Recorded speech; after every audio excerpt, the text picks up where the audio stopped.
The investigation into the June 23, 2018 grenade attack at the ZANU-PF White City Stadium Bulawayo rally has reignited speculation about the deep-seated tension between President Emmerson Mnangagwa and his deputy Vice President Constantino Chiwenga. Sanapenda mashuka anabudanyura pano pa mzimu achinzi aiwa Chiwenga was linked to the White City bomb attack.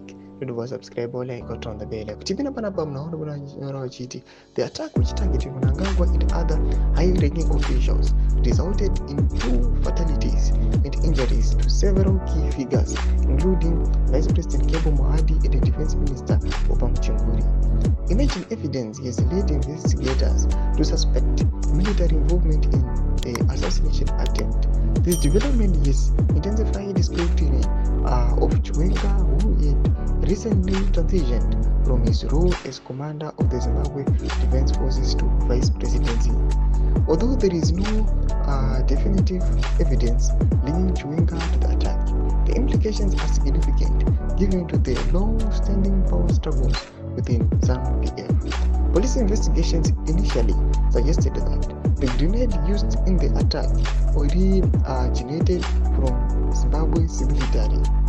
Sources revealed that the device was an offensive fragmentation grenade of Soviet origin, a type currently in use by Zimbabwean military. The blast occurred just meters from Mnangagwa as he was leaving the rally, killing 2 aides of Chiwenga and Mohadi. Mohadi sustained leg injuries and was later treated in South Africa alongside Mchunguri and several other injured officials. Doma shoka tuko na aiwa VP panapa wako atakiwa shanzi aiwa ndiwo mbuwa aiwa ku defense forces ndiwo ngori mukuru wemauto vari panapa tona kuti akuti kuma post struggles akuitika nawo the regime na uyo yakumbotsedzerwa ichinzi aiwa VP ndo vanenge vaiva aligned nethat attack. Todze mafundo enyu muri kudi pamusoro pechitiko ichi kuda comment section medu semafundo enyu musana subscribe or like and turn the bell icon.